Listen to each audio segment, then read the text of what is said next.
جعلی منطقیں یہ لڑاتے ہیں نا، ہم خود بھی یہ حرکتیں کرتے رہے. بریلویت اور شیعت یہ دونوں یعنی مکاتب فکر میں یہ منطق کا یوز اس اعتبار سے بہت زیادہ کیا جاتا ہے. اس کے اوپر میں نے الگ سے بھی ویڈیو ریکارڈ کرائی تھی. سب سے پہلے تو میں ان کو پھکی نہیں پھکا دے دیتا ہوں کہ اگر ان کا یہی اصول مان لیا جائے تو حضرت آدم علیہ السلام کو تو فرشتوں نے سجدہ کیا، تو کیا ہم رسول اللہ کو سجدہ کر سکتے ہیں؟ ٹائم قیامت تک ہے اس کا جواب دینا ہے.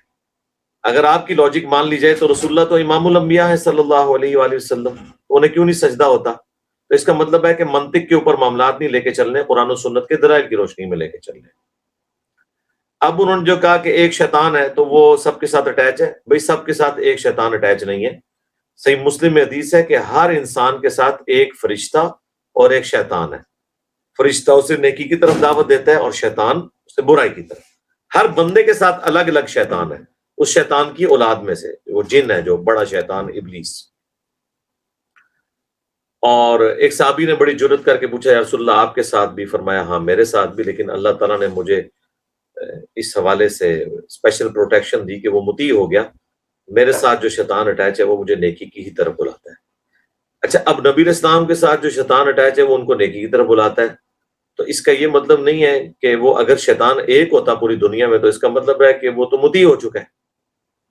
ایسا نہیں ہے کہ شیطان رسول اللہ صلی اللہ علیہ وآلہ وسلم کو تو نیکی کی طرف بلا رہا ہے اور باقی سب کو بدی کی طرف. نہیں، وہ جو نبی علیہ السلام کے ساتھ شیطان کا کوئی بچہ اٹیچ ہے اس کے بارے میں آپ علیہ السلام نے فرمایا.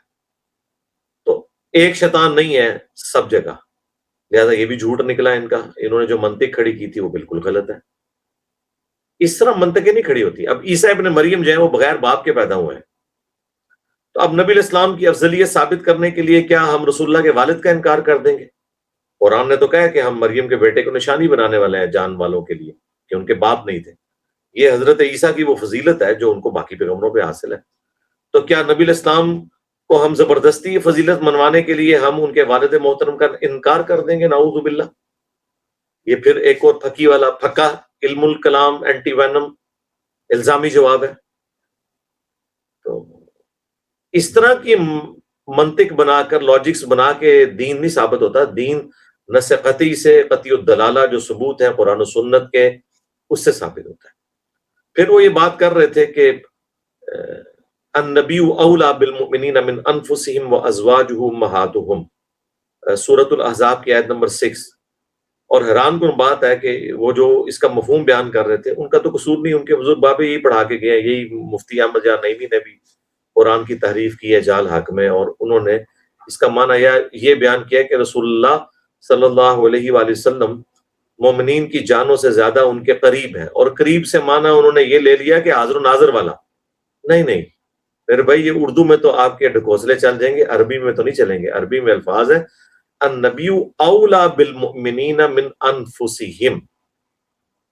رسول اللہ صلی اللہ علیہ وآلہ وسلم مومنین کی جانوں سے بھی بڑھ کر ان پر حق رکھتے ہیں. اس میں الفاظ ہے وَأَزْوَاجُهُ أُمَّهَاتُهُمْ، اور نبی علیہ السلام کی بیویاں امت کی مائیں ہیں. تو ان الفاظ نے ہی حفاظت کر دی، اس آیت کے مفہوم کی حفاظت کر لی کہ نبی مومنین کی جانوں سے بڑھ کر ان پر حق رکھتے ہیں اور نبی کی بیویاں امت کی مائیں ہیں. تو اس سے مراد فزیکلی قریب ہونا نہیں تھا، بلکہ رسول اللہ کے حق کی بات ہو رہی ہے، کیونکہ ساتھ ذکر ہے کہ نبی کی بیویاں امت کی مائیں ہیں. یعنی ماں کی طرح کا احترام حضور کی بیویوں کا ہوگا، اور نبی علیہ السلام ہمارے روحانی باپ ہیں. اس میں یہ تو بات ہی نہیں ہوئی ہے کہ وہ اقرب والا جو معنی وہ لے رہے تھے فزیکل، وہ تو ہوئی نہیں ہے. اور اس کے ثبوت میں بخاری مسلم کی حدیث ہے کہ جب نبی علیہ السلام جو ہے وہ زندگی فقر کی گزار رہے تھے، اس وقت اگر کسی مقروض کا جنازہ لایا جاتا تو نبی علیہ السلام اس وقت تک جنازہ نہیں پڑھتے تھے جب تک کہ اس کے قرضہ اتارنے کی کوئی ذمہ داری قبول نہ کر لیں.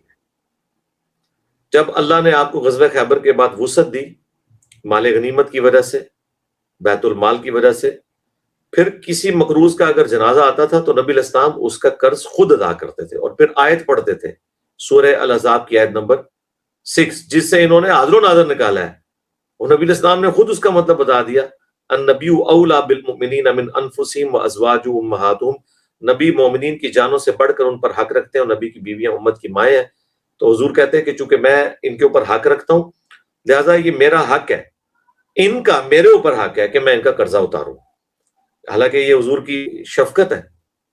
ویسے تو اللہ نے کہا تھا کہ ہم جو امت روحانی اولاد ہیں حضور کی، ہمیں نبی علیہ السلام کو ہیلپ آؤٹ کرنا چاہیے، لیکن رسول اللہ صلی اللہ علیہ وآلہ وسلم روحانی باپ ہونے کی حیثیت سے قرض اتار دیتے تھے اپنے امتیوں کا، اپنے صحابہ کا، اور یہ آیت پڑھتے تھے۔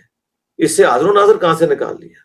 اسی طریقے سے یہ لوگ بخاری مسلم کی حدیث پڑھے بغیر ہی السلام علیکہ ایھا النبی اسے کہتے ہیں، نہیں دیکھیں نہیں، یا ایھا النبی اس کو کہا جاتا ہے جو سامنے موجود ہو۔ نہ میرے بھائی، یہ حدیث پوری پڑھیں بخاری مسلم میں کہ نبی علیہ السلام نے فرمایا کہ جب تم نماز میں پڑھو گے السلام علینا وعلی عباد اللہ الصالحین، اور السلام علیکہ ایھا النبی ورحمۃ اللہ وبرکاتہ، السلام علینا وعلی عباد اللہ الصالحین، تو اللہ تعالیٰ زمین و آسمان میں جہاں جہاں کوئی نیک بندہ ہے وہاں تک تمہارا سلام پہنچا دے گا۔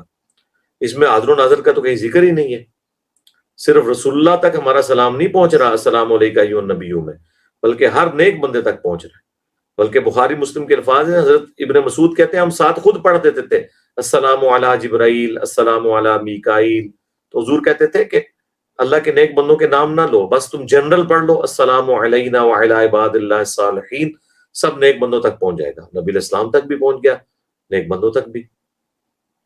اس میں سے انہوں نے حاضر و ناظر، تو یہ میرے بھائی آج سے 10 سال پہلے میں نے مسئلہ نمبر 7 ریکارڈ کروا کے ان کے سارے شیطانی وسوسے ختم کر دیے۔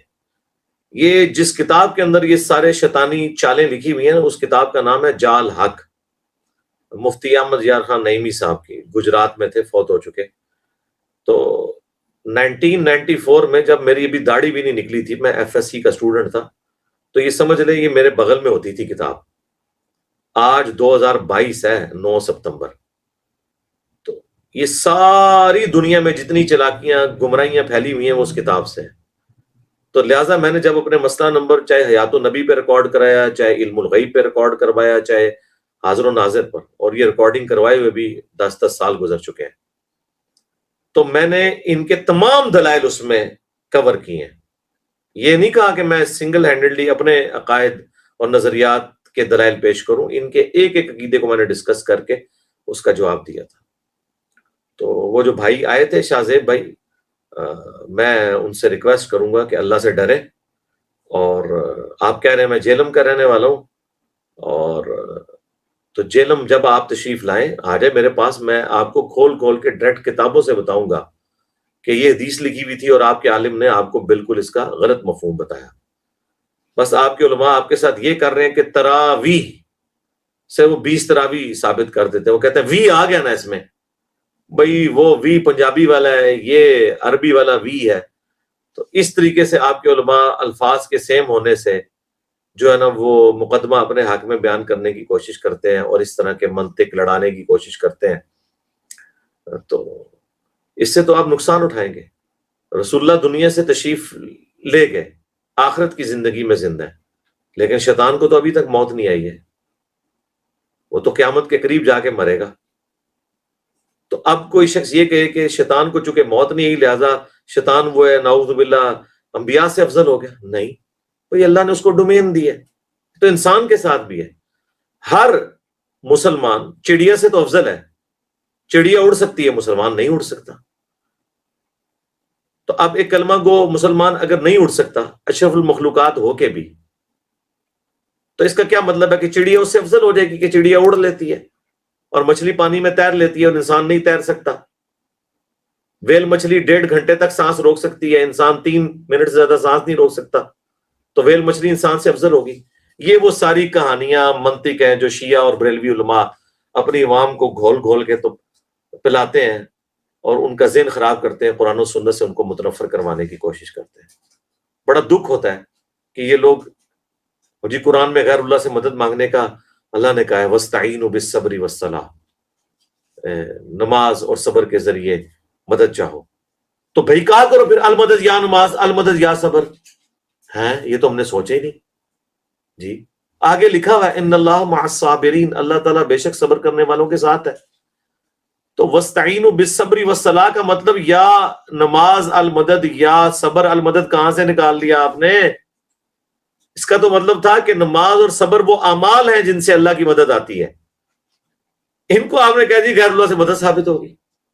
جی حضرت عیسیٰ علیہ السلام نے کہا من انصاری اللہ، تو حواریوں نے کہا قال الحواریون نحن انصار اللہ، تو وہ انصار اللہ، وہ غیر اللہ سے مدد حضرت عیسیٰ نے مانگی. اچھا، حضرت عیسیٰ کے ساتھی حضرت عیسیٰ کے بھی مشکل کشا تھے. کتنے بڑے گستاخ ہو تم لوگ. یعنی حضرت عیسیٰ کو ان کا مشکل کشا ہونا چاہیے تھا، ان کے ساتھی ان کے امتی ان کے مشکل کشا ہیں. تو لگوائے 295C تمہارے اور تمہارے بزرگوں کے اوپر. اور بھئی یہ ظاہری اسباب کی بات ہو رہی ہے کہ کون ہے جو اللہ کے دین کے لیے میرا ساتھ دے. تو رسول اللہ صلی اللہ علیہ وسلم کے ساتھی اس زمانے میں رسول اللہ کے مددگار تھے دین کے لیے، اور قیامت تک جتنے لوگ نبی علیہ السلام کے دین کا کام لے کے چل رہے ہیں وہ ان کے مددگار ہیں دین کے حوالے سے. مشکل کشا نہیں ہے. اس سے مشکل کشائی کہاں سے ثابت ہو گئی؟ کیا نبی علیہ السلام جب خیبر کے موقع پر گئے ہیں تو حضرت حمزہ کو مدد کے لیے پکارے؟ نہیں، حضرت حمزہ شہید ہو چکے تھے، حضرت علی سامنے موجود تھے، اور ان کو ڈیوٹی اسائن کر دی.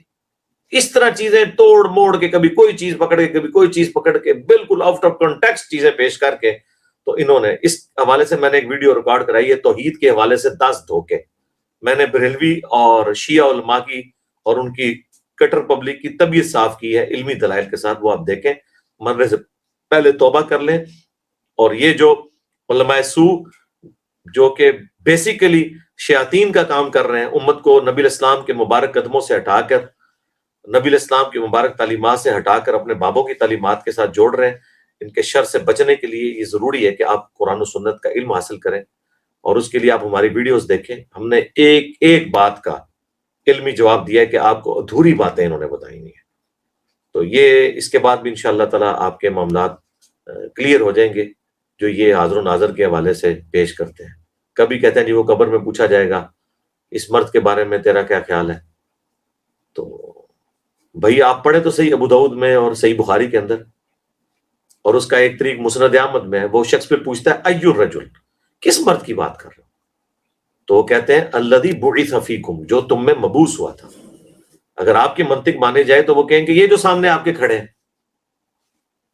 پھر بخاری مسلم میں حدیث ہے، ایک حبشیہ عورت تھی، وہ نبی علیہ السلام کی مسجد نبوی شریف کی صفائی کرتی تھی. ایک دن 2-3 دن گزر گئے، حضور نے کہا میں اسے دیکھ نہیں رہا. تو بتایا گیا یا رسول اللہ وہ تو رات کے وقت فوت ہو گئی تھی، کچھ دن پہلے ہم نے اسے دفنا دیا. حضور نے کہا تم نے مجھے نہیں بتایا، میں اس کا جنازہ پڑھتا، چلو مجھے اس کی قبر پہ لے کے چلو. تو جب قبر پہ گئے تو نبی علیہ السلام نے قبر پہ جا کے جنازہ پڑھا. واپس پلٹے تو صحیح مسلم کے الفاظ ہیں، یہ قبریں اندھیروں میں ڈوبی ہوئی تھی، اللہ نے میرے جنازہ پڑھنے کی برکت سے انہیں نور سے بھر دیا.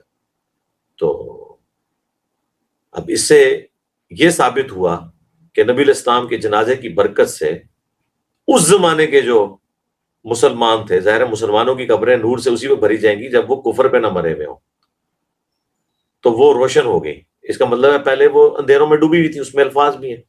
دوسرا، نبی علیہ السلام کو تو یہ پتہ ہی نہیں تھا کہ وہ عورت حبشی فوت ہو چکی ہے، ورنہ تو حضور کہتے کہ ہاں 3 دن پہلے میں اس کی قبر میں گیا تھا اور میرے بارے میں سوال بھی اس سے ہوا تھا اور اس نے صحیح جواب دیا تھا. الٹا حضور ان سے پوچھ رہے ہیں کہ بتاؤ قبر کدھر ہے اور وہ کدھر گئی عورت.